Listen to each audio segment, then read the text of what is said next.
Chris Turner was a 23-year-old man from Las Vegas, Nevada.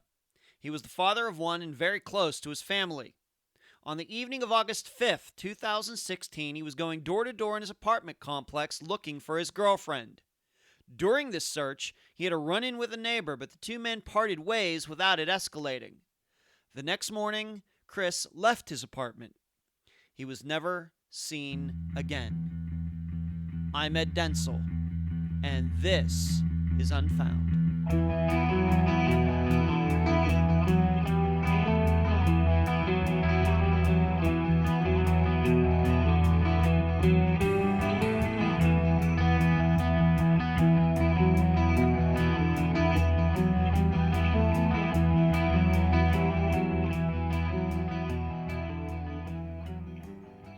Have you lied today? Oh, come on, you know you have. Maybe somebody asked you how old you are or how much you weigh, or if you really did have that mullet in high school. Of course, you tell them that pic is photoshopped. Lying is a part of life. Sure, honesty may be the best policy, but if we were all honest with each other in our daily conversations, we'd all have at least one felony on our record. Why? Well, because lying often smooths out situations. And also, if we were truly honest with ourselves, would admit we love being lied to. In fact, we often expect it of others, especially on those topics where we are most sensitive. And within that, the fine line between a good lie and a bad lie can be found. If the lie is to protect somebody else, many times that can be rationalized as a moral move. But if the lie is to protect ourselves, and we do it enough, we start straying in the direction of immorality and sociopathic behavior.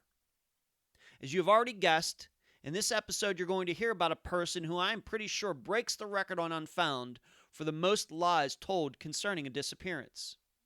Telling so many that even people who know her can't even keep them straight. It will be up to you, the listeners, to determine if all of her stories are lies and worthless, or in there somewhere is a nugget of truth that could determine what exactly happened to Chris Turner and why. And now a summary of the case. At this time, Chris Turner's disappearance is not on charlieproject.org. You will find out why very shortly. Chris Turner and his girlfriend Nicole moved to Las Vegas, Nevada in May of 2016. Despite warnings from various people, he chose to move away from his family and his young son, Ryan. In Las Vegas, Nicole and Chris shared an apartment in a rough part of town. They both worked in an Amazon warehouse, but then Chris got laid off while Nicole got to stay with the company. At the time of Chris's disappearance, he was unemployed. Although details are still sketchy, what is accepted is that on the evening of August 5th, 2016, Chris was anxiously combing the apartment complex looking for Nicole. He was going door to door, asking anybody if they had seen her. The reason? It is suspected that Chris believed she was cheating on him with another resident, although this has never been proven. During the course of this search, Chris had an argument with a neighbor who found Chris's door pounding and behavior to be bothersome. Neither man came away from the encounter with any injuries, and when questioned later by a private detective, the neighbor claimed his interaction with Chris was really no big deal. Nicole denies ever cheating on Chris, and her impressions of that evening are much different, with her insisting that she saved Chris from being beat up by 5 men. Whatever the case, Nicole insists Chris got to their apartment and spent the night. The next morning is Saturday. She says Chris left the apartment early to go to the Carpenters Union building. Chris has never been seen again. He left his wallet among other items in their apartment. A factor in Chris's disappearance could be his recent acceptance that he was bisexual. In fact, after moving to Las Vegas, he entertained the idea of becoming a gay porn actor, with him making a couple of connections in the business. There is the theory that Chris left his life voluntarily to pursue this career.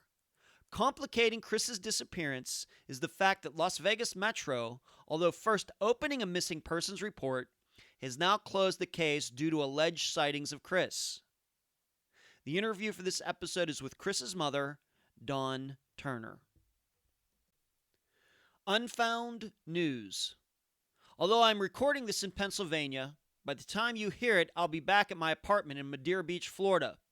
I live exactly 200 steps from the Gulf of Mexico, So I'd like to extend my thoughts and prayers to my neighbors right across the Gulf in eastern Texas, all those who have suffered due to Hurricane Harvey. The pictures and stories are heartbreaking, but it's times like these that is nice to see that we can put our differences aside and come together as Americans. And now that I'm back, I'm sure things will be happening very quickly with Unfound between all the projects I've told you about. Although I could get episodes done every Friday while I was here in Pennsylvania, it was truly family time, so many other things had to be put on the back burner. I look forward to sharing a lot of new aspects of Unfound in the next month. Finally, the listeners of Unfound never cease to amaze me with their insights and attention to detail. After episodes, they often email me asking me questions about the case that I wish I would have asked the guest during the interview. Hey, I'm not infallible. But if you also find yourself after an episode still having questions about a case, I urge you to join the Unfound Podcast discussion group on Facebook.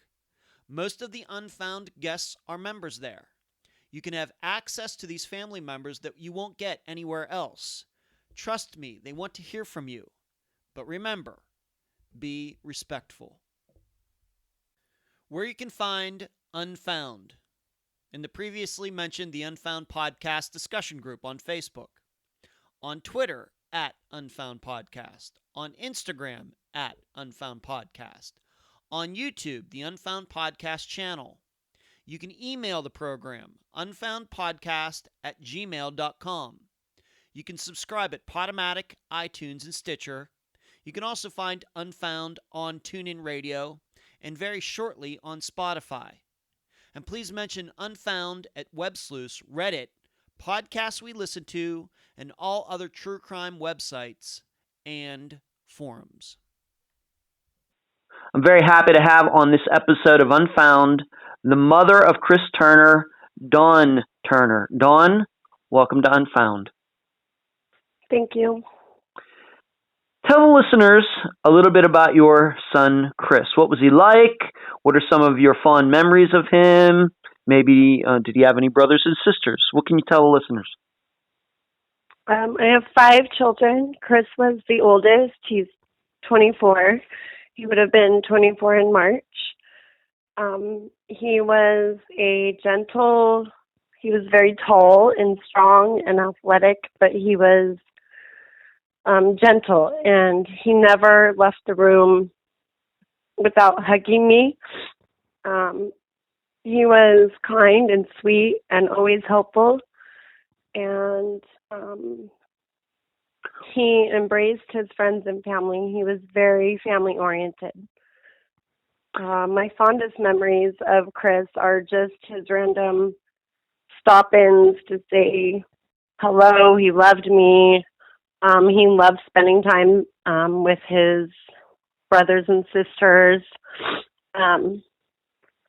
Recently, we were recalling a pillow fight that he started with his younger brothers. At the time, they were 4 and 5, and they were throwing pillows, and they shattered a antique light in my living room, and it was just comical. Like, that was Chris, always playful, and like he wanted to be a part of family always. Was he interested in sports? Did he have any hobbies? Where did his interests lie? Computers, video games, anything like that? Chris was outdoorsy. I talked to his stepdad, my ex, Christian, about often we couldn't find Chris because he would just go on runs. Like, he would run 14 miles. He would, I think that's how he got high. Like, that was his love, was running. As a small child, my dad, Tom, got him into dirt biking. So he always excelled at whatever he did. Like, if he did something, he did it very well. But he loved running. He ran 5Ks, he ran marathons. That's something that him and his sister Ashley did together, my 17-year-old daughter. So Chris was not necessarily like book smart, but when he did something, he did it really well. And he was very loving. Around my birthday, I had a van, and my van like started acting funny. And like one day my son just brought me like his car, and he said, "I don't want you to be taking the bus or out in the cold with my brothers and sisters." And he gave me his car. Like that was my son. He wasn't a self-centered person. I think he knew he was attractive, but he wasn't like a brat. He was very humble and kind and sweet. And modest. He was very modest, and but he took pride like in his body. Like he often would, he always was looking out for me. So he would always tell me, "Mom, you need to get healthy. Like, let's go for a run, or let's go to the gym." Or he was like my motivation. He was like the motivational speaker in my life. Like he always wanted to see me do better. And I think that's the impact he had on everybody he was around. And when he was in the room, you just couldn't help but not smile. His smile, like I felt so itty bitty in his arms, like when he would hug me. And even during difficult times, he always said, like, "I love you, Mom." Never once screamed at me or raised his voice when he should have. Like, I made mistakes as a parent. And did he grow up in Reno? Did he spend all of his young years, teenage years, into his 20s in Reno with you? He did. It was he was born and raised in Reno, and we had moved to the Bay Area for a short time and moved back.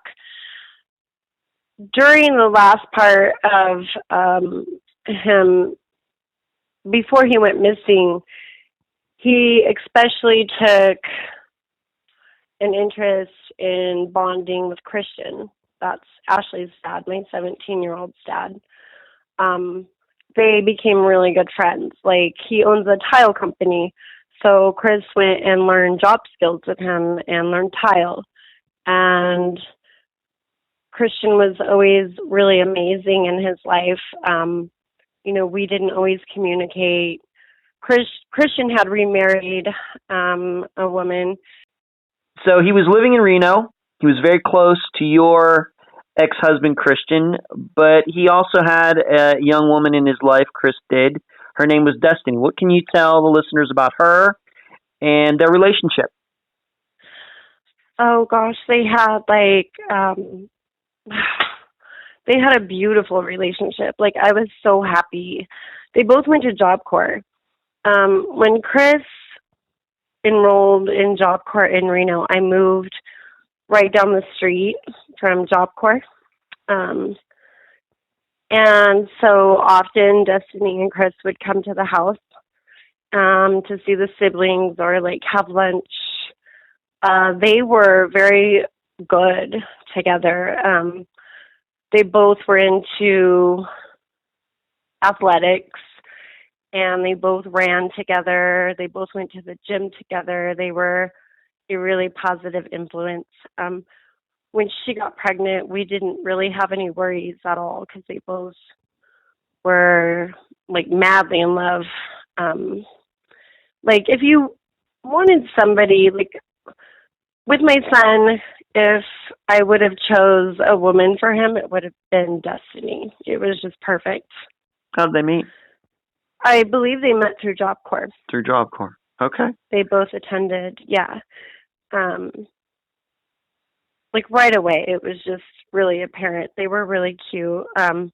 Halloween, I had these big metal, I still have one outside of my house, these really big metal barrels that are used as planters. Halloween, they would hide it. They made like this makeshift like haunted house, and they were scaring all the little kids that were trick-or-treating. Like, they just had fun together. And they ended up, after Job Corps, they moved into a little trailer, and they had a dog, and she became pregnant, and it was really kind of like a fairy tale. Like, it was everything I wanted for him. He was really happy then.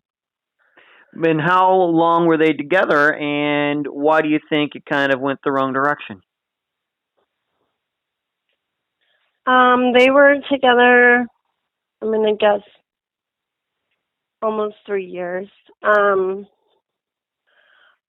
I can only speculate that they moved to Vegas. They moved away from family. When she got pregnant, they were in Vegas, and Chris was like head of maintenance of a hotel, and so they were living in the hotel while he did maintenance, and he absolutely loved this job. Things went bad. I think that Destiny was lonely, and I think she was seeking attention elsewhere. When that breakup happened, that's the only time in my son's entire life I saw him very depressed and very, like, I literally had him on my cell phone for a 24-hour period. I was very worried. That's what led him back to coming back to Reno, is things fell apart with them. And I think that at that point they were young, and I think Destiny was making some wrong decisions. He was working very hard for her and the baby, and I think she got lonely, and he had found some text messages to another man.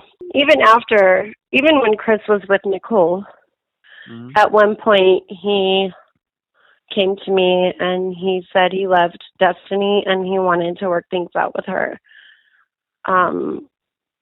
which I don't think would make Nicole happy.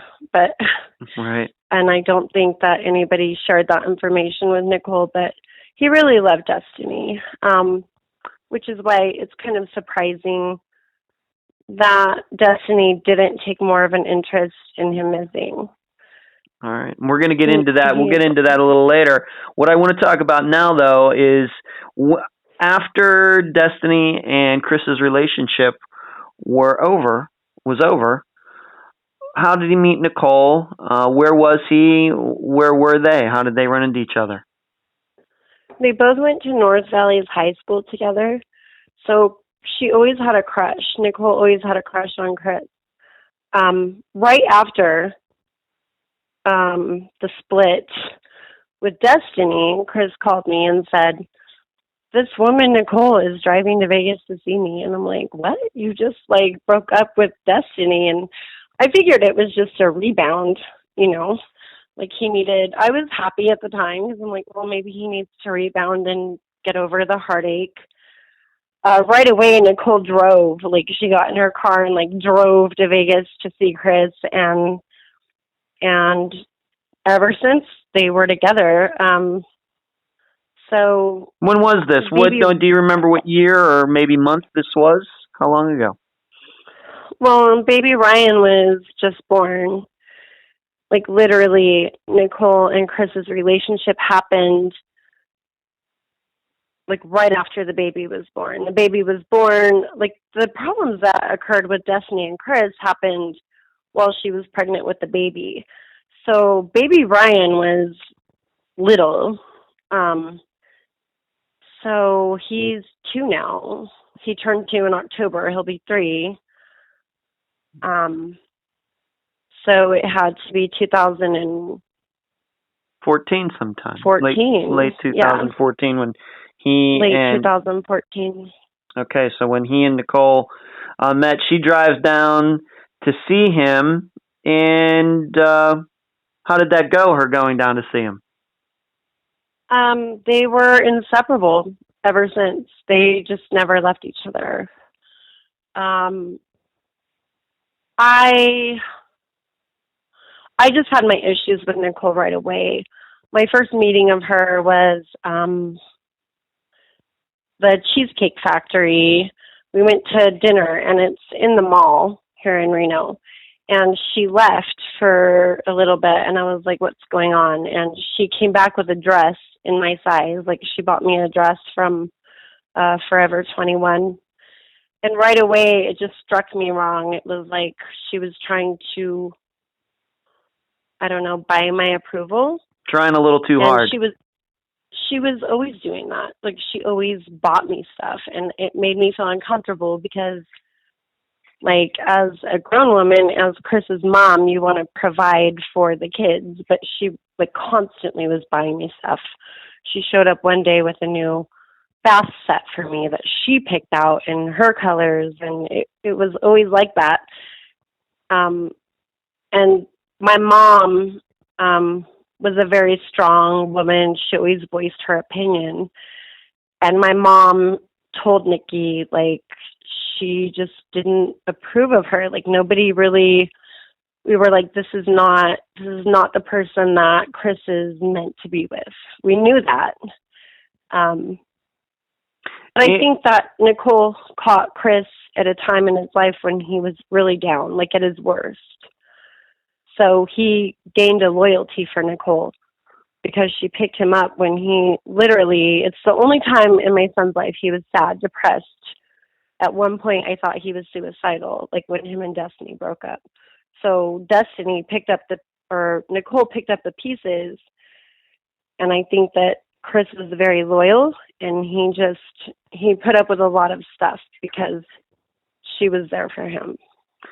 Now, somehow, you, Nicole, and Chris all ended up working together. What can you tell the listeners about that and what went on there? Some very underhanded things went on with Nicole in particular, but what can you tell the listeners all about that? How did that all happen? We worked at a warehouse called Fosdick, and it was literally the best time of my life. Like, I was able to work next to my son all day, and we had fun. We were laughing. There was issues while we worked there. I kind of felt like a mama hen the whole entire time. Girls found Chris attractive. He was very attractive. And so girls would flirt. And, Nicole is Filipino. She's short. She's a little chunky. And there was beautiful women hitting on my son. But he never indulged that. He never flirted. He just was cute. And when he smiled, you wanted to be close to him. He was mellow, and you loved being around him. So it didn't really shock me that other women found him attractive at work. So the downfall of us all working together is women were flirting with Chris. Nicole would get jealous, and there's a side of Nicole where you don't cross her. Like, you don't. And so she often would just be like, she would make statements like, I'm going to kick that ass if she looks at Chris one more time. And I would just laugh because I'm watching this couple in their 20s, and I'm going, he's not even indulging it. But at one point, Nicole got intoxicated, actually, and she was outside of my house, and the landscape is all rock, and she fell in the rocks, and she got bruised up. She ended up going to Fosdick. I recall a black man by the name of Mike. We had worked together at other warehouses. We all worked through a temp agency. Mike came up to me and said, Nicole is telling other people in the warehouse that Chris beat her. And that's where she's got her bruises. And I was like, what? So I called her out on it in front of the warehouse. These men at work were literally going to jump my son after work, and I had to fix the situation. And Nicole eventually admitted to her lie. Like, it was me and Bridget and Nicole. Bridget, going on in the story, ended up being their roommate. Mm-hmm. But me, Nicole, and Bridget were sitting there talking, and I was like, Nicole, you can't be telling people that my son beat you. Like, you fell on the rocks outside of my house. And I literally had to save my son from being jumped after work one day. And it was starting to get really out of hand and not fun anymore. And I think that she was just seeking the attention of other men. And at one point, Nicole told me, oh my gosh, like when I met Chris, like she always said that Chris held her back. That's why she didn't go to school. That's why, she's the one that was controlling, and she couldn't be away from him. You couldn't go to the store without her, like she had to be there. So she at one point told me she worked at a steakhouse at the Silver Legacy, and she said that she dated a man right before Chris that bought her flowers and romanced her, and she didn't know why. Like she could have all that, but she chose Chris. Like she was Chris's savior, and she gave up her whole life for Chris, and it was very dramatic. And this was all happening in Reno? And this was all happening in Reno? In Reno, yes. Okay. But at some point, all of you three didn't work together anymore. Why did that all end? And then how did Chris and Nicole end up going to Vegas, moving back to Vegas? He was there. He goes back to Reno. How did that all happen that you three working together ended and he and she left Reno? Chris and Nicole were living with Nicole's parents. And it was apparent right away that there were problems. Chris was trying to play alpha male in Nicole's house. And I tried to explain to Chris, you're living in her dad's house. You have to respect the rules. They ended up having a huge problem with each other, Nicole's dad and Chris. So I invited them to live with me. So Fosdick eventually laid a lot of people off, and we had to move on to other assignments. When they lived with me, there was problems, but I brushed a lot of stuff under the table because I knew that once I expressed my feelings about Nicole to Chris, I would lose my son. He was just that loyal to her. And so the last day that I saw my son, I had it with Nicole. She was bringing stolen property into my home. And little by little, I kind of was telling, and some weird stuff was happening. Like Valentine's Day, Chris said, Nicole, go get my mom's Valentine's Day present out of the car. And she goes, oh, I gave that to my mom. It was a perfume from Victoria's Secret. And he kind of looked at her like, why would you give your mom my mom's present? Things were getting very heated. Like, it was just like, wow. And that's why they had to leave? And that's why they had to leave? Yeah, I said I couldn't do it anymore. Like, I didn't agree with the way Nicole was taking care of baby Ryan. She was acting like weird. I think she was like, I would come home from work at 3 or 4 p.m. and she'd be sleeping on the couch. The baby would be in his playpen. He would have a crappy diaper and he would have a rash all the time around his mouth. And then she would get up, shower, primp herself like a half hour before Chris got home to make things seem normal. And I just started going, no. So they left here, and I believe that they moved in with my cousin Savannah and her husband and their kids. And they also saw the same poor care of the baby while Chris was at work. And, we just started having a feeling like this is going to go downhill real fast. So I didn't learn from my son or Nicole that they were moving to Vegas. I ran into Mike, the man from Fosdick, And he goes, oh, yeah, I talked to Chris and Nicole. They're going to move to Vegas. Because what happened is the fight, the argument where I told my son, she's not allowed here, but you are. And Nicole caused a huge scene in front of my neighbors, like sped up in her car, screaming at me and telling me to give her back everything she ever bought me. My son was like, give me the car back. And I'm like, are you guys serious?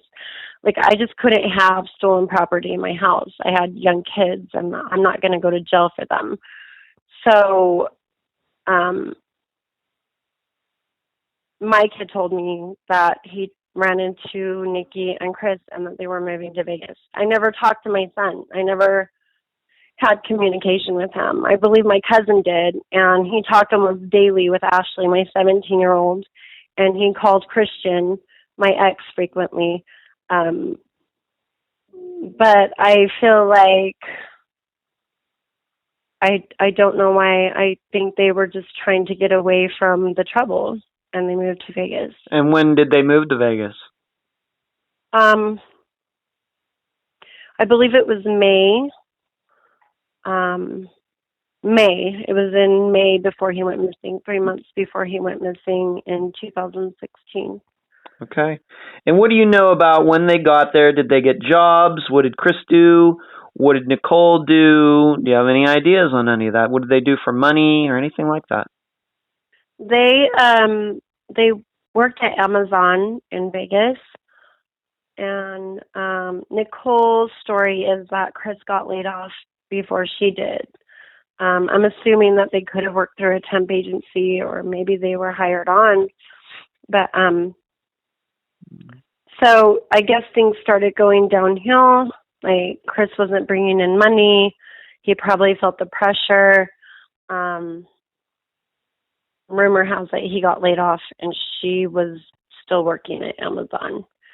So the reality was probably hitting them that like life wasn't easy trying to make it in a town without your family. Like, so and they had their own apartment. They got their own apartment down there. They weren't living with anybody else, anything like that.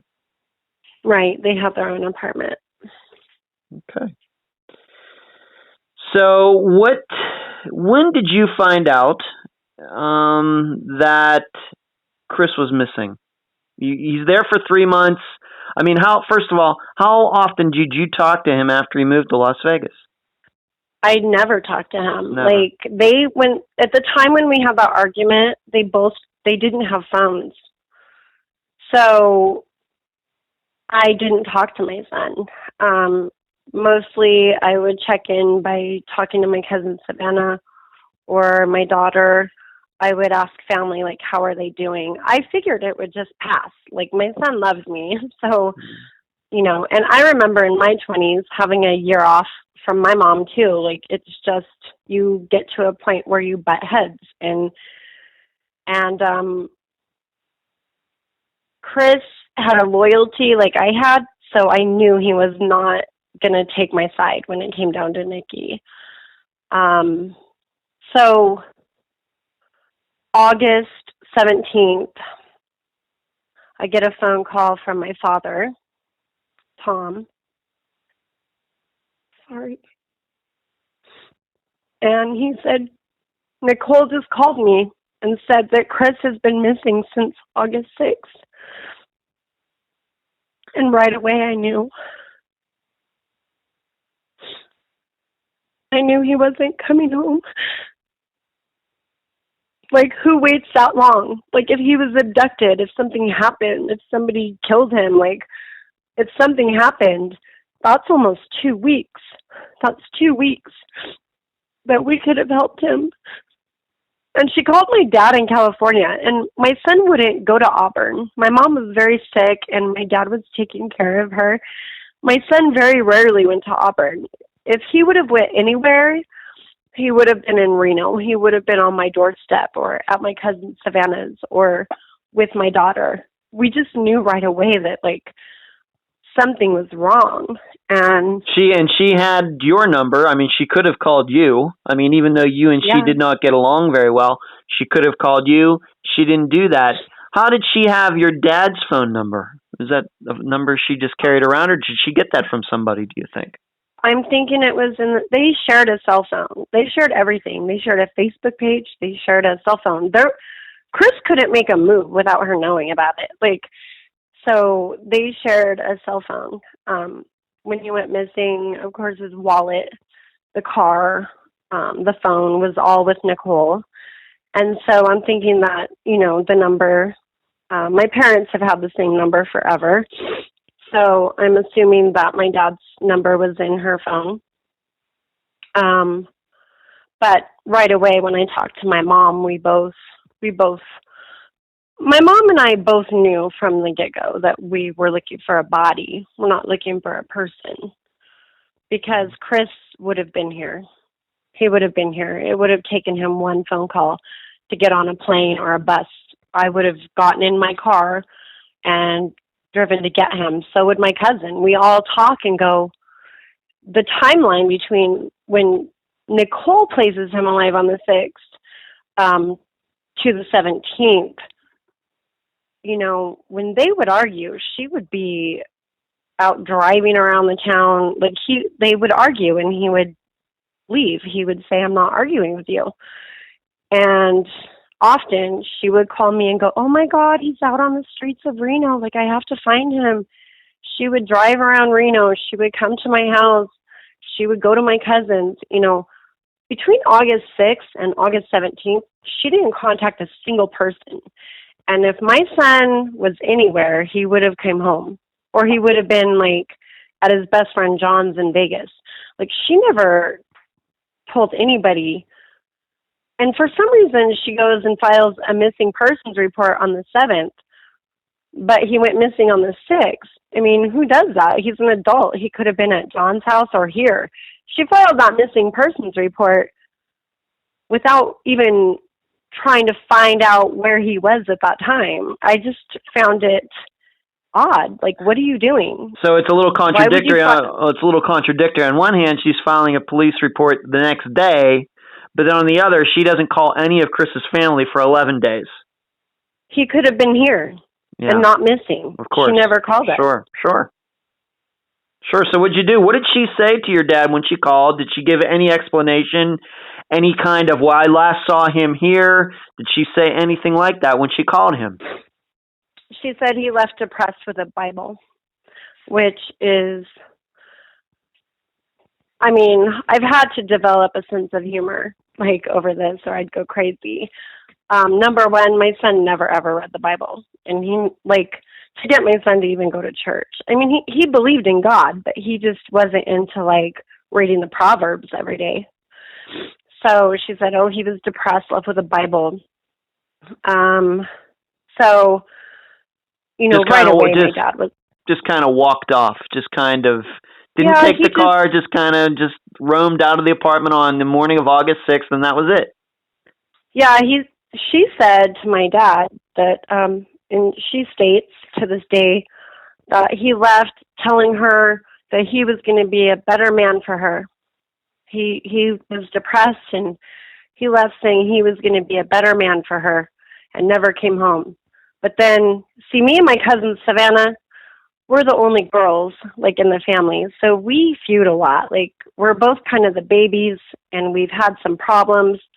At the time, me and Savannah were feuding, and Chris was very close with Savannah.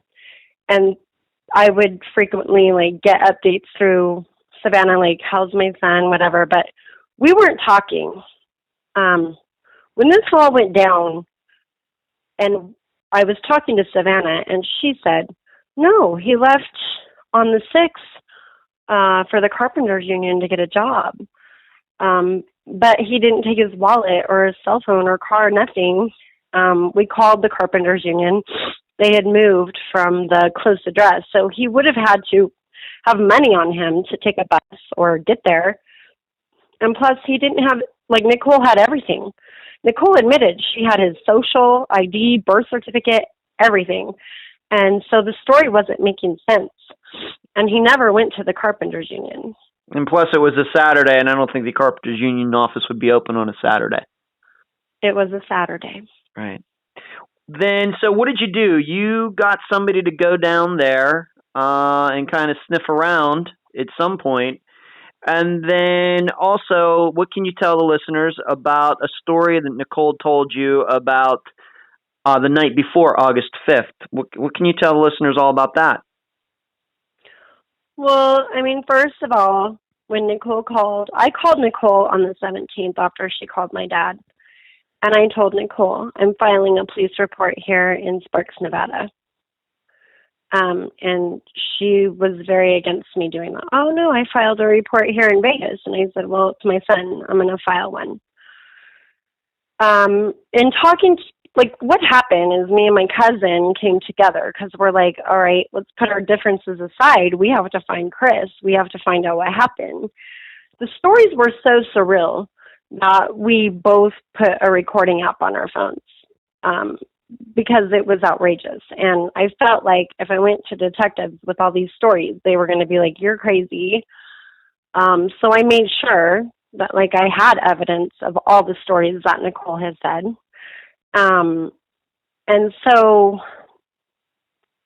Nicole had stated that the night before, Chris, and we did have somebody investigate, and Nicole's story was he got jumped by 5 black guys in the apartment complex. Right away, my head was saying, well, what kind of lies did you tell them to get him jumped? Because my son did not start fights. He was not a fighter. He was very peaceful, you know. And she said he got jumped by 5 black guys, and she had to jump on top of Chris and save him from these men. When the investigator went through the apartment complex, he interviewed the man that my son actually fought with. My son had gotten word that Nikki was cheating, and he was banging on doors looking for Nicole.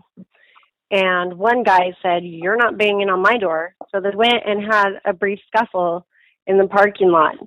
But friends had told the investigator he wasn't bruised up. Like, he didn't get jumped. Like, he had a brief scuffle. And again, we were like, here's another story from Nicole.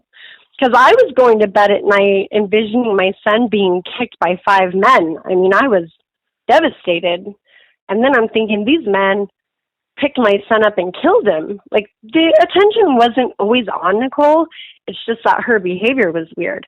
But then when I found out he wasn't jumped, I really said, why, like, what is her motive for saying he was jumped when he wasn't?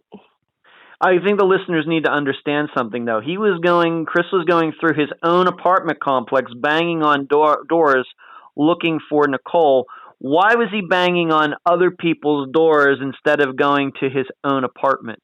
Can you explain that maybe a little bit? Because neighbors had told Chris that Nicole was cheating. Nicole had disappeared. Cheating with somebody else in the apartment complex? I believe so. Or, okay. Well, later on, I had a phone conversation with Nicole 3 weeks later, and my son had just gone missing. We were discussing her giving my son's property to Christian, my ex. We wanted his wallet. We wanted his personal belongings, his clothing, anything we could get, we wanted. She promised to give that to Christian. But one night when I called late,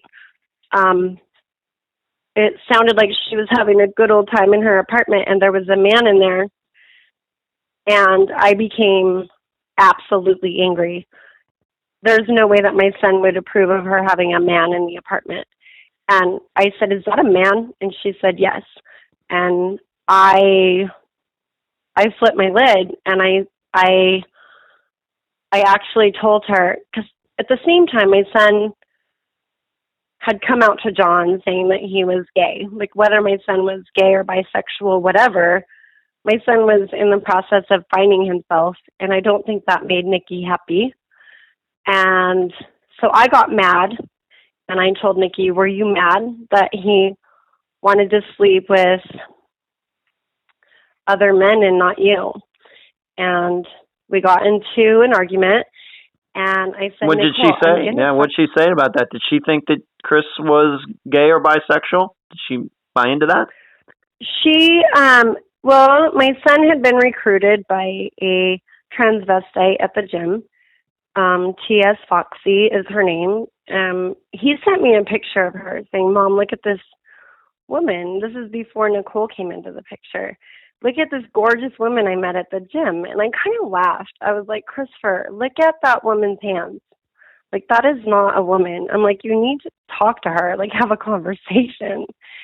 Things were happening with my son. He, like, on my 38th birthday, my son took me to the patio. It's a gay bar here in Reno.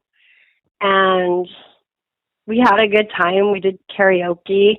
And then my son was like, let's go back to your house and watch a movie. And I said, okay. Well, he rented Magic Mike, like, part 2. I was like, what? I found it, like, but I loved my son. And my family, you know, my family is very unconditional. If there's a mistake to be made, my family's done it. So Chris wouldn't have had to ever hide anything he did. He told me everything, even if it scared me. So when the argument with Nicole happened, I asked her, are you mad that he wanted to sleep with a transvestite and not you? And words happened, and I said, Nicole, I'm going to find out what happened to my son. I'm going to find my son. And she goes, you'll never find your son. And she was very evil. When she said it, it sounded evil. And from that moment on, I said, okay. You know, I've asked her, because she's like, leave me alone. Like, when the podcast hit for Vanished, we sent, my daughter sent that to her family. I wanted them to hear. I wanted her, because I know if she's lying to us, she's lying to her own family. I wanted them to hear the lies. And so she Facebooked me, and she goes, you need to leave me alone, or I'm getting a TPO. Leave the people I love alone. And I said, Nicole, if you take a lie detector test, I'll leave you alone. And she goes, get a warrant, and I will. That was her response. And she said that you will never find Chris. This was not even a month after he disappeared that she said that. Yes. All right. And that was the same conversation in which you called and you heard another man in the background. It was the same conversation. Yes, I was angry. Like, my son had just gone missing. We later found out from neighbors that she cleared out the apartment. She threw all my son's belongings in the trash. She never intended to give his wallet, his birth certificate, his clothes, his journals, nothing. She threw it all in a dumpster right after he went missing. And it's all gone? Or did you ever get any of it? Gone. It's all gone. Nope. It's all gone. She promised. She told Christian, because she moved back to Reno, so she told Christian and Ashley that she was going to bring his wallet. That's all we wanted. That's all we had of him. But you never got anything. You don't have anything of Chris's that was in that apartment when he disappeared. She threw it all away. All away. Okay. So my question is, did she throw my son away too? Like, what happened? You know, I don't understand. Like, my mom passed. I have all of her stuff.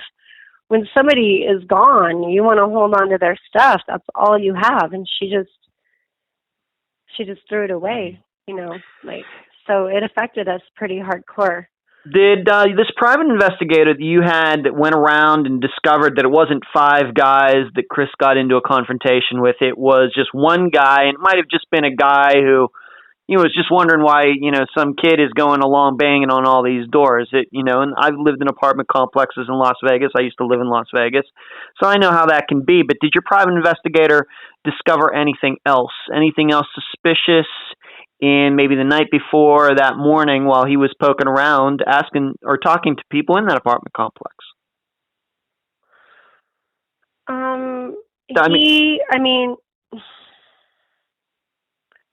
Sorry, I'm trying to think. He basically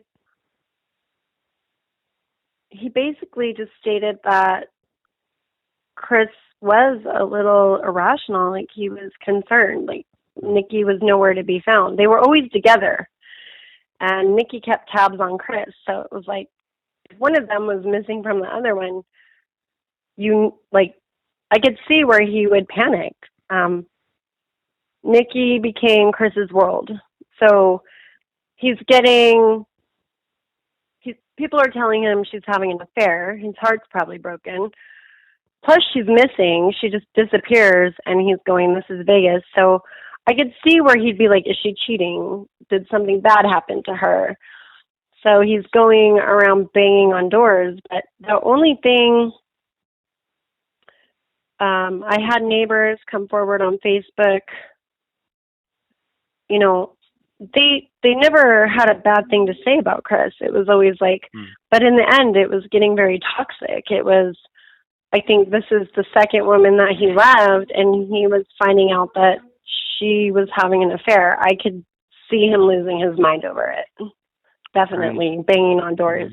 Right. I know you hadn't, of course, hadn't talked to him since he moved to Las Vegas. You two had a falling out. Did he ever express to anybody else in his life? Did he talk to your ex-Christian or anybody else saying that he suspected that Nicole was cheating on him? I don't know. I don't know if he discussed it with John. I think that all of this was happening within a 24-hour period. I think it started on the 5th. So it might have been just something. It might have been just something that he discovered right then, just that day, yes. August 5th. It could have been just all of a sudden. I believe that it was August 5th.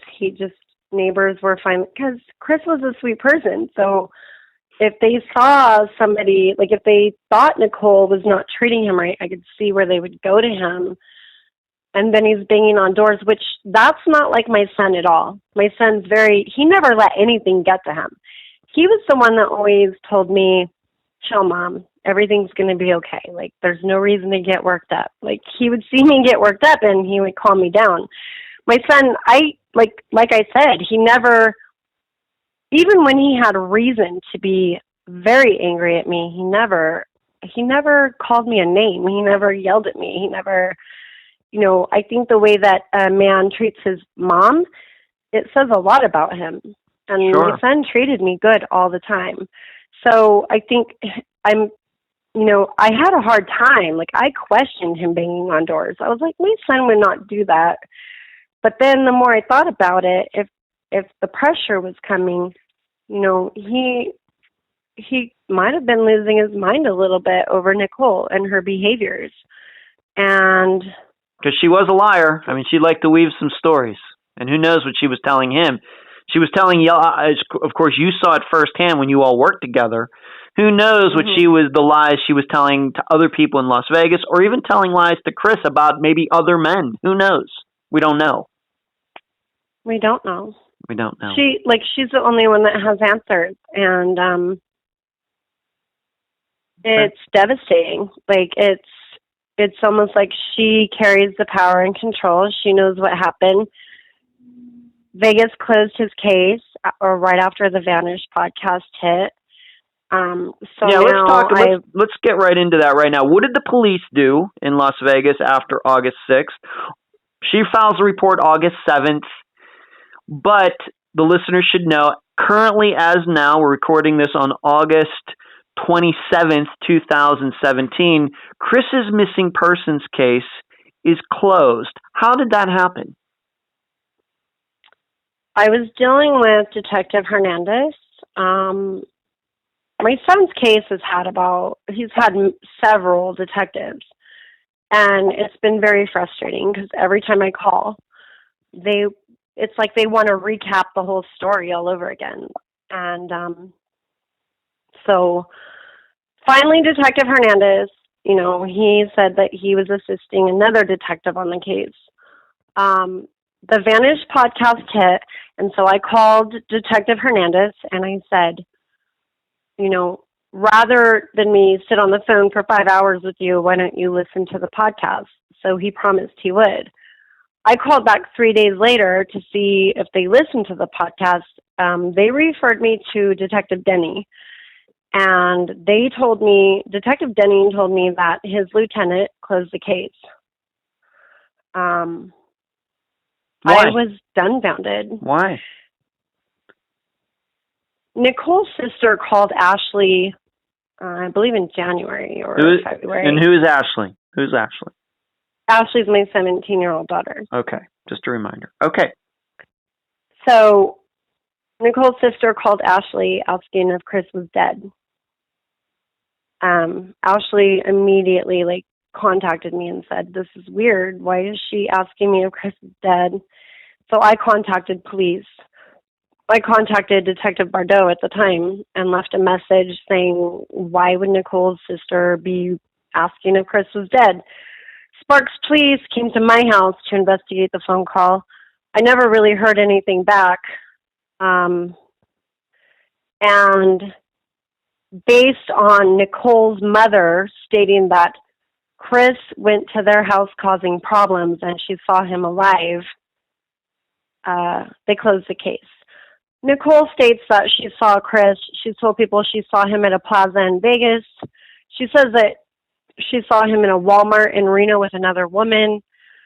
And then in January, I had people come forward after the podcast hit. Nicole was telling people that Chris committed suicide in January, and I was planning his funeral, and she was wondering whether she should go or not. It just made me sick. When was this alleged sighting? First of all, we should establish, and we're going to be talking about another podcast here for a moment. When did the Vanish podcast covered Chris's disappearance? When was that? Sorry, I'm so bad with dates. I'm going to say it hit 2 months ago. It was the beginning of summer. Okay, so it could have been in... So, June. It came out in June. It came out in June. And so, since then, so was it before that or after that Nicole's mother said she saw Chris? It was before that. Before that. Okay. The police, all this happened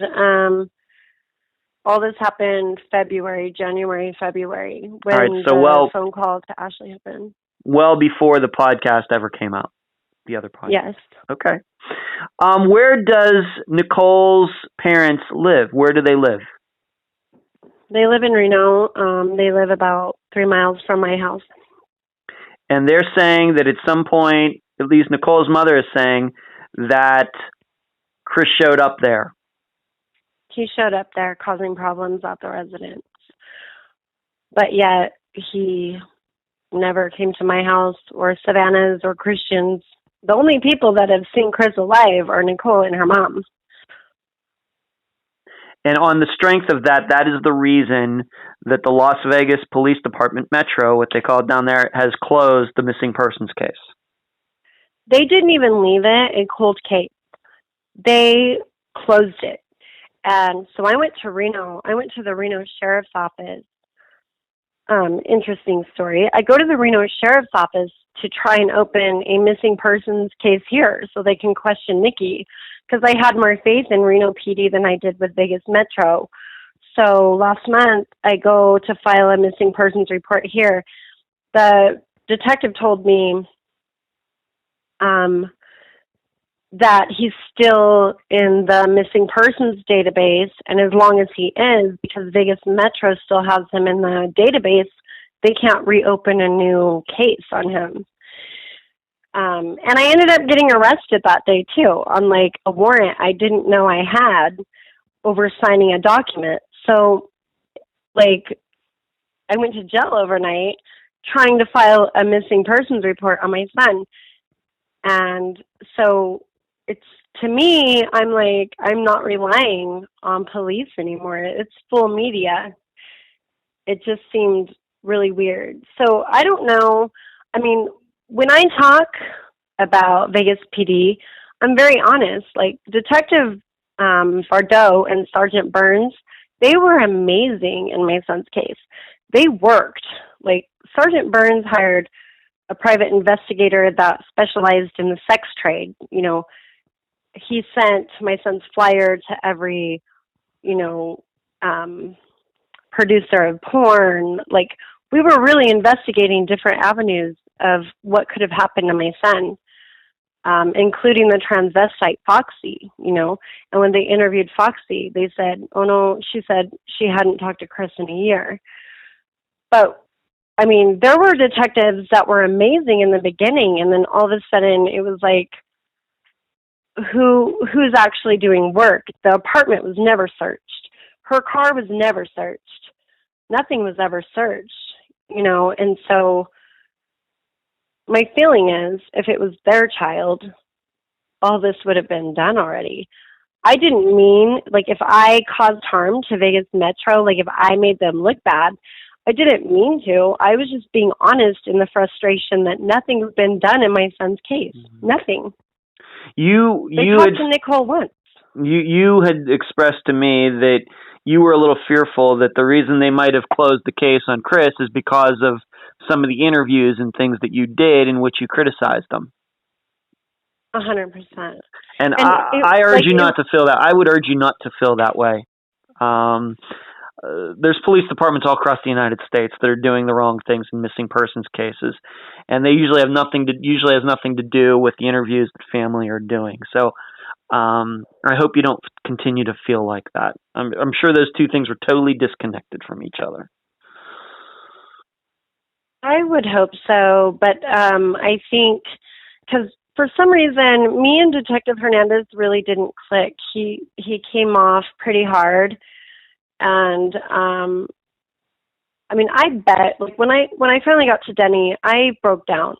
Like I was in the parking lot of my work when I got the news that they closed his case, and I had a meltdown. I couldn't. If it was their child, like the case would be open, they'd be looking. When you're a parent, every time it rains, I pray that my son's remains are going to come up. Like, I know it sounds crazy, but you start thinking things like that. Like, just please give me his body, give me something. She threw his wallet. She threw all his stuff in the trash, his pictures, everything. Like, give me something. Give me something to pray to say goodbye to. That's how I feel. So my motive wasn't, to make Vegas PD look bad. I just wanted them to search the apartment. I wanted them to search her car. Like, whatever happened, Nicole did not do this alone. There's somebody out there that knows something. I agree with that. If something happened on that night or that morning, if Chris was going around banging on doors, looking for Nicole, thinking she was cheating on him, and finally finds her, yes, it's hard to imagine that she might have done something to him and then disposed of his body all on her own. In fact, I think that's a total impossibility. Totally impossible. True. You are not done, though, telling all the lies that Nicole has told. You're not done talking about this. Even recently, she continues to spin some yarns about Chris and what happened to him and things that have gone on since he disappeared. What can you tell the listeners about how she talked about a funeral? The neighbors and friends of hers in January, she told friends that he committed suicide, and I was planning a funeral. And she was wondering if she should attend or not because our relationship was hostile. So that's one story of many. If he disappears, he went to the Carpenters Union, he took a Bible, now she's saying he committed suicide. It's like she can't keep her lies straight. She can't keep her lies straight. And that's why she has yet to walk into a police station or talk to detectives willingly. The tragedy in this is we've lost an amazing person that she probably took from us. But if some crazy mom is accusing you of murdering her son, like if it was me, I'd be down there taking a lie detector. I'd be like clearing my name. But see, my feeling is you put Nikki in an interrogation room for 5 minutes, they're going to figure her out. They've only questioned her once. And when was that? About what happened. And when was that? It was right after he went missing. She gave 2 fake addresses. I went to file my missing persons report in Sparks, Nevada, and that morning I texted her and I said, I need your guys' address. The the police want to question you about what happened. So she gave me an address, and I gave it to police. I get a call from a police officer. She's like, I'm at a vacant address right now. Nobody lives here. She's like, where is Nicole? And so I text Nicole, and I'm like, where are you? Like, why did you give a fake address? She sent us on a manhunt trying to find out where she lived. It was a different jurisdiction. So that officer couldn't do anything. She was like, I can't do anything right now. By the time they found the real address, Nicole had moved back to Reno. She helped the upstairs neighbors move. And then she loaded up her car, and she told our investigator she would do an interview in a week, that she was going to Reno to celebrate her dad's birthday or an anniversary, and she never went back.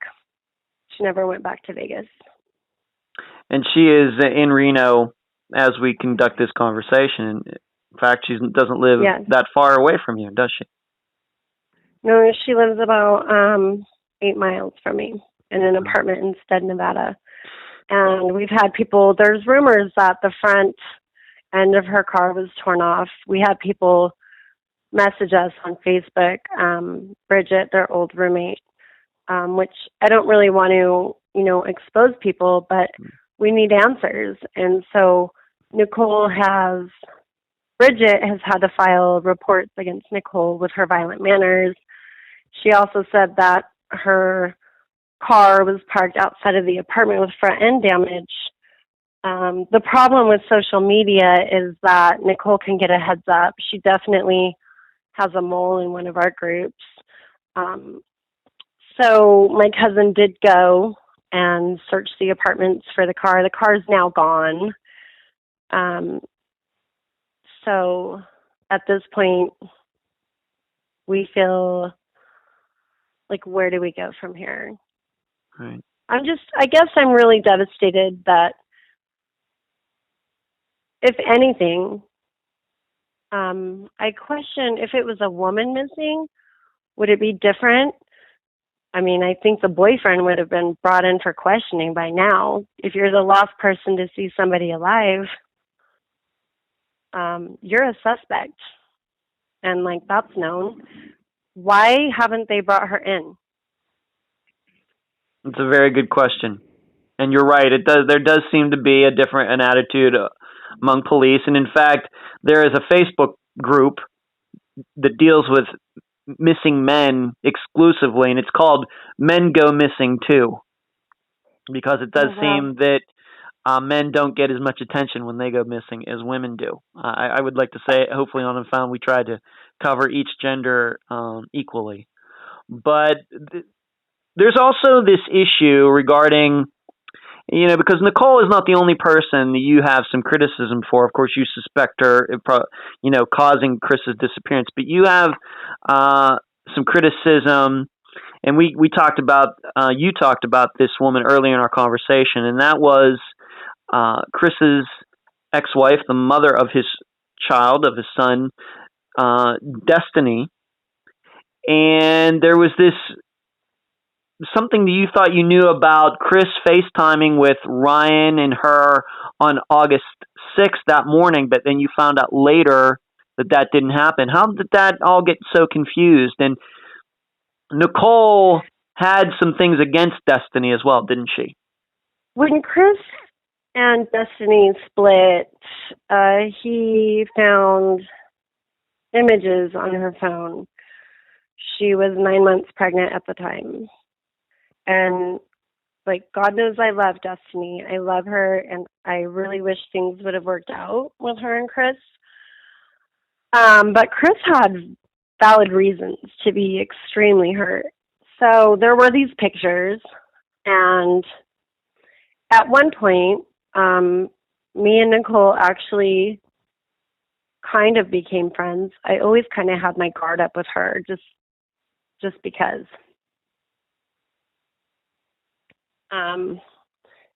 Nicole was telling me, I think Nicole had this image that they were going to get the baby. So the baby is young, like he's not even school age, so they shared custody. But I think Nicole had this image that it was going to be her, Chris, and Ryan. Nicole tried to get pregnant with Chris, and it was always an epic fail. So I think Nicole at one point told me that she was going to blackmail Destiny with the pictures. And Nicole, it seemed sociopathic to me at the time. I felt scared for Destiny because Nicole was pulling strings. She said that she was threatening Destiny with child pornography because she was taking these nude photos while she was pregnant. And I thought, that's not child pornography. But at the same time, if somebody's threatening you with something like that, you know. You have to take it seriously. And Destiny I might have been a little... talked to Destiny. Yeah. Like, Destiny does not want to talk about it. She doesn't want to talk about it. And we briefly, you know, I'm trying to save my relationship with my grandson. I love him very much. And when he lived with me, like, he was the absolute light of our life. But at this point, I want to find out, like, what happened to my son. I want closure. And it's not that I'm trying to make Destiny look bad. I'm not. But I question why all this time he's been missing. And the father of your child, at one point, these two were in so much love. And Destiny has moved on. Like, she has a husband and a new baby, and I'm, like, so happy for her. But at the same time, you never called, like, Vegas Metro, or you never called us, like, to find out what happened. Nicole had told Destiny that she saw Chris at a plaza in Vegas right after he went missing, and supposedly she told Destiny, like, you know, oh, you know, she cried and said, why are you doing this to your family and me, Chris? But it just doesn't make sense. There's also the issue, though, of Destiny, I don't know if misleading you, but maybe some of the communication got, you know, construed or misconstrued some way about August 6th that morning with Chris and Ryan on the computer. You know, that she said that they FaceTime, and then she has changed her mind since then. At that point, that was my cousin Savannah because I was like, we need to find out what happened. We have to call Destiny. And Nicole made it very clear that she didn't want me and Destiny talking. There was always, like, this weird strain. Like, I was like, you know, I'm a strong woman. I voice my opinion about things. And I had to pull my son back together after, you know, the incident with the pictures when she was pregnant. So there was always kind of that strain there because, of course, I was going to take my son's side. He was my son. But my heart was broken that I had this family that was now not a family, and I wanted that for my grandson. But so, yeah, Nicole straight up told me, like, she was going to blackmail Destiny with these pictures, get her on child pornography charges. And I kind of laughed. I mean, it was like, how you can't get somebody on, she was pregnant taking pictures. And there's no crime in that. She wasn't subjecting her child to any... I mean, I kind of just felt bad for Destiny.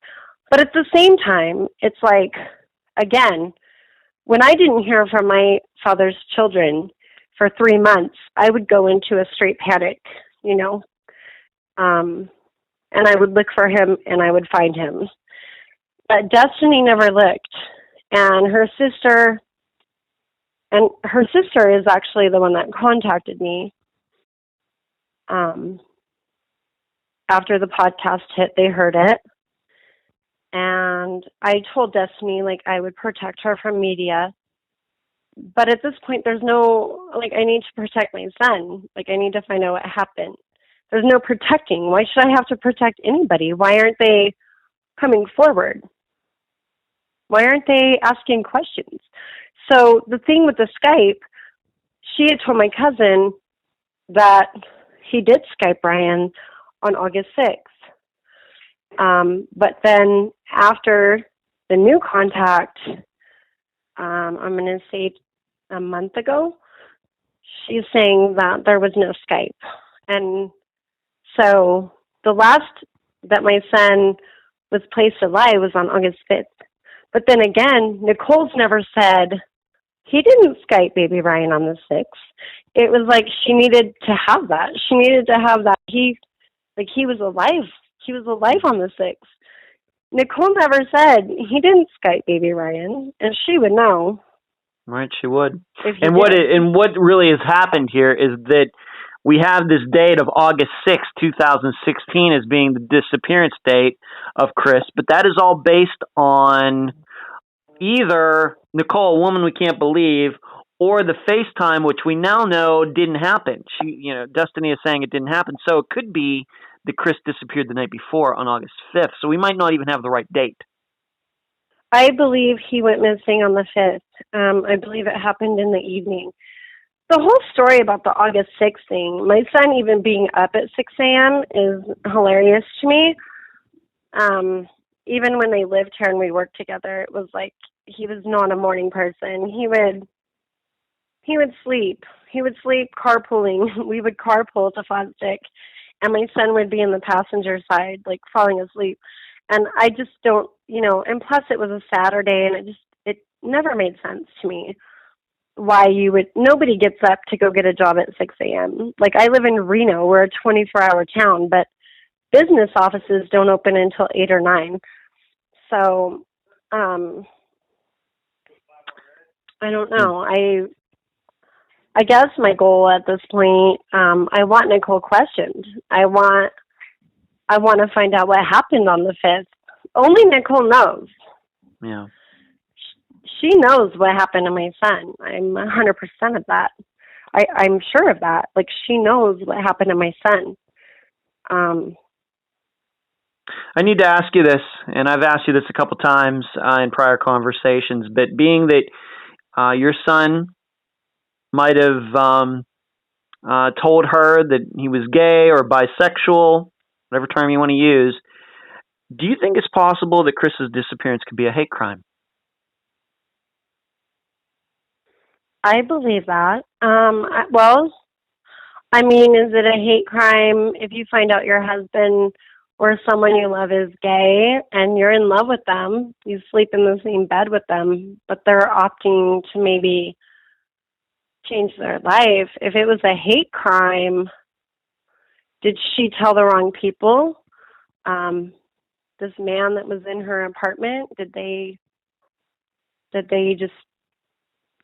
did something happen? When we start talking about my son's sexuality, he definitely was at a place in his life where he was becoming himself. He was finding himself. At one point, he talked about doing tranny porn with Foxy. And as a woman, I look at that.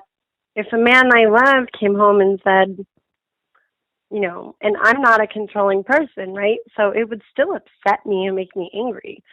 But what would that do to somebody who's controlling and obsessed with you? Like, it would probably not be a good outcome. I agree with you. I totally agree with you, Dawn, and that's why I feel that I needed to ask you that question, because if there was some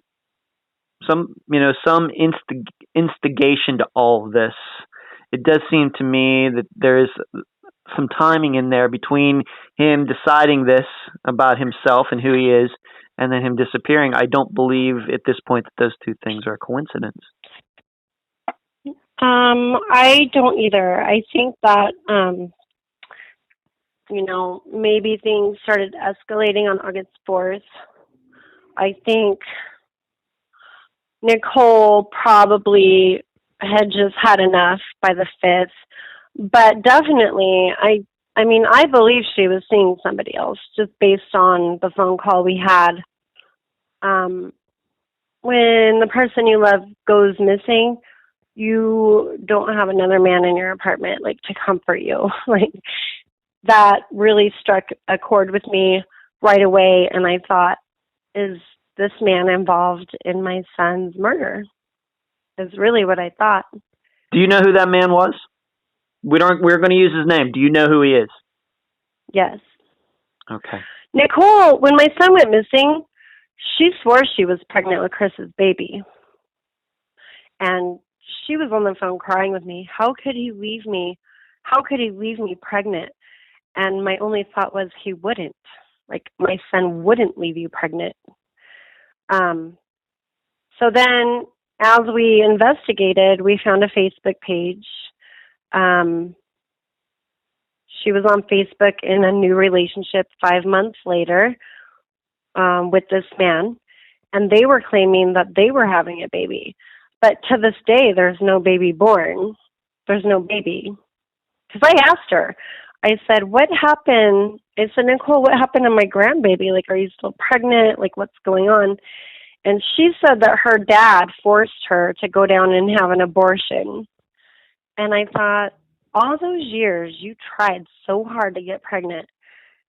There's no way she would have an abortion with my son's baby. But so,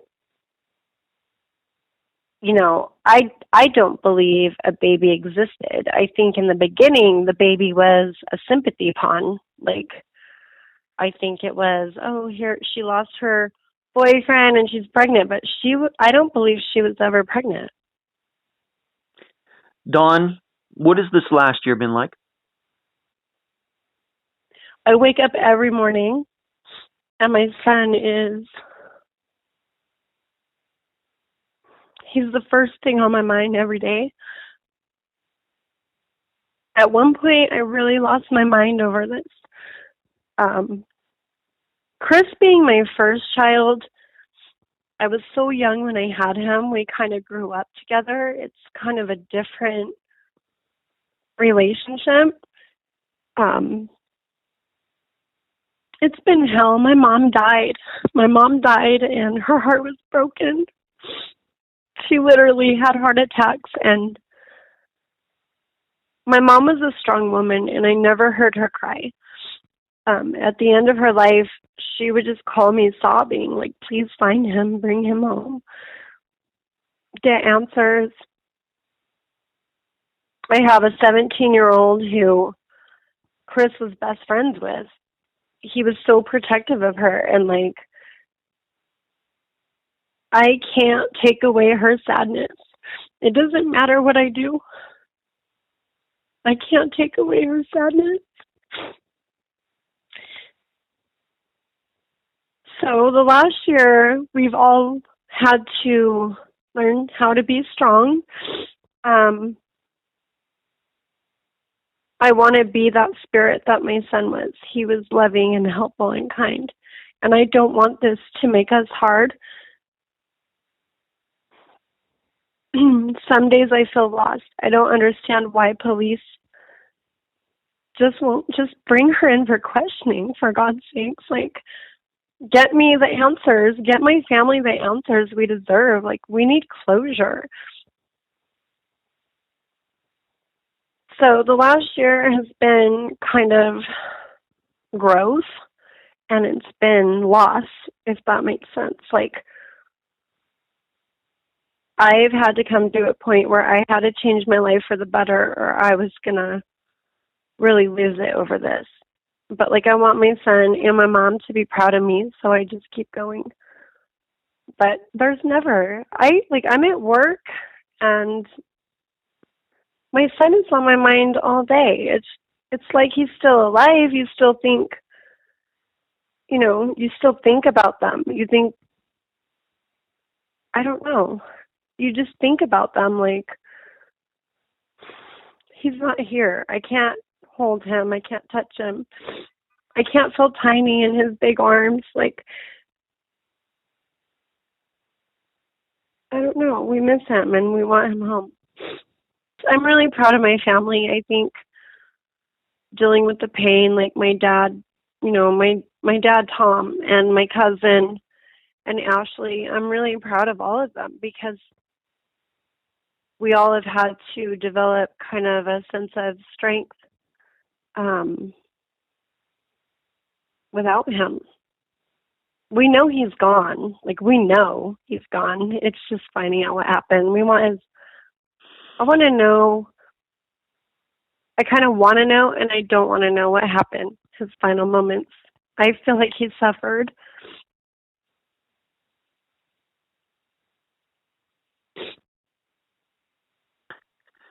The listeners should know that not only are you appearing on Unfound right now, of course, the Vanished podcast has already interviewed you once. I understand you've told me that they're going to be doing a part 2 that's going to be coming out at some point. There's a part 2, and Fox 5 Vegas Friday called me, and they're taking his case. So we're figuring out, like, am I going to go to Vegas, or are they traveling here? But I'm so impeccably, like, grateful. My whole goal is if Nikki's not going to talk, I'm going to find answers. And the only way, I feel like I can't rely on police. Like, media has to be that. I don't want the world to forget my son. He wasn't forgettable. Like, he's not a forgettable person. He didn't, like, choose to get into a bad situation. He wasn't on drugs. He wasn't a mean person. Like, he didn't put himself in a bad situation. This could be anybody's son.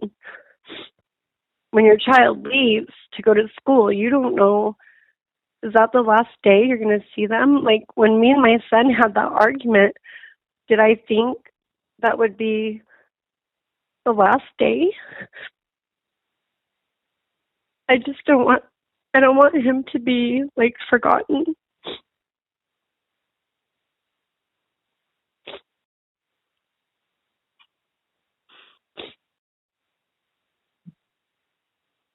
Well, I know myself.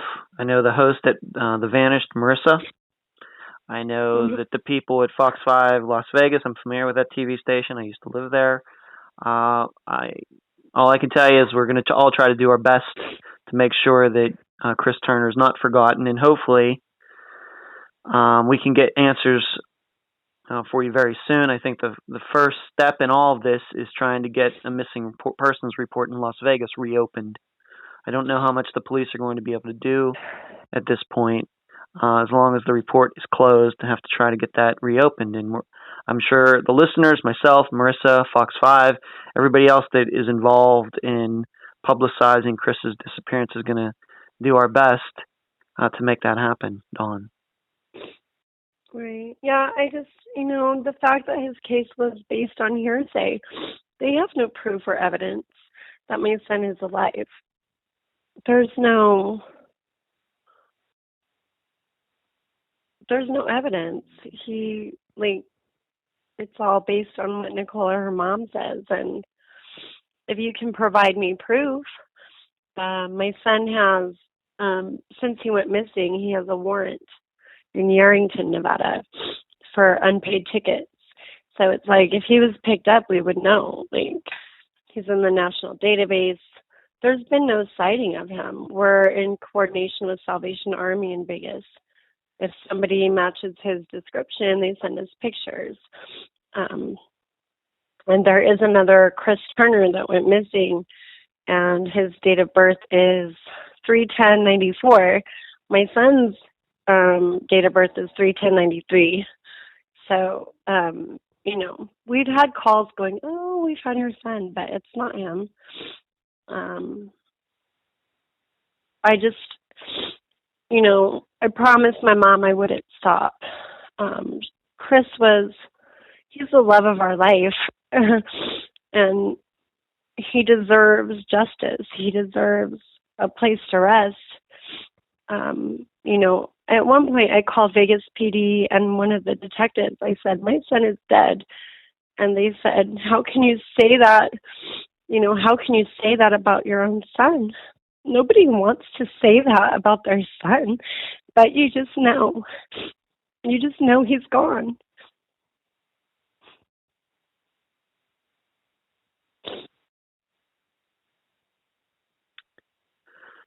Dawn, any last words before we conclude this interview today? I'm really good at keeping promises.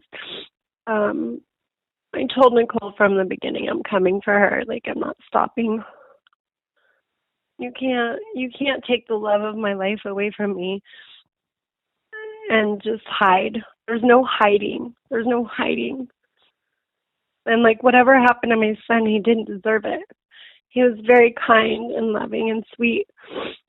And I just, like, I've told Nicole this whole time I'm coming. I won't stop until I know what happened. I want my son's body. I want his bones. I want him in an urn with my mom.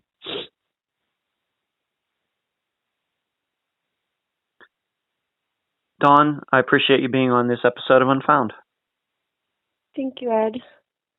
You're welcome. And that was my interview with Dawn Turner, mother of Chris Turner. I thank her for appearing on this episode. I also need to thank some of Chris's other family members who assisted in giving me more insight into Chris and this case. Also, I need to thank a young woman, I'll leave her name out of everything at this point, who was able to have communications with Nicole within the last few months, then passing the content of those conversations on to me. All of you should know that Dawn's interview with Unfound is part of a round of interviews that she is doing. She will appear on Fox 5 TV in Las Vegas very soon, and she'll also be doing a part 2 with the Vanished podcast, having done part 1 back in June or July. I appreciate Dawn including Unfound in her media appearances. I hope Unfound and the other shows can assist in getting answers for Dawn and her family. Where to go with this case? The stories that Nicole has told, let's just call them lies, have certainly clouded everything. But I continue to believe that somewhere within all her talk there are things to be learned. As you heard in the interview, I don't believe Chris's coming out of the closet and him disappearing shortly after is a coincidence. And within Nicole's stories, I think that can be deduced. Although many women would certainly be understanding regarding Chris's sexual awakening, Nicole doesn't sound to me like the understanding type. I've also convinced myself that she probably conned a man or men into doing her dirty work with a combination of lies, somewhat similar to what she did in Reno when Nicole worked with Dawn and Chris together. I could see her telling a guy, upon finding out that Chris wasn't heterosexual, that Chris had abused his son, that he was a sexual deviant, etc., etc., etc. The problem at this point, as bad as Nicole's lies are, until Metro opens up Chris's case again, nothing is ever going to get done. I mean, even missing persons cases that are still open get very little attention. A missing person whose case isn't even open anymore? 0. That will be how much attention it gets. And I fear that without Metro opening the case again, Chris Turner will continue to be missing, and that his case will never be solved. So as bad as Nicole's lies are, the case being closed is worse. And I would say, once the case does get opened again, let's think positively about this. The first thing Metro needs to do is to remind Nicole's mother that lying to police to cover up a felony, possibly a murder, is a felony in and of itself. But as with every episode of Unfound, I'll leave the rest of the theorizing and opinion making up to you. And that's the program. If you found it informative, please go to Podomatic, Stitcher, and or iTunes and give Unfound a 5-star review. I thank you for listening. I'm Ed Densel, and you've been listening to Unfound.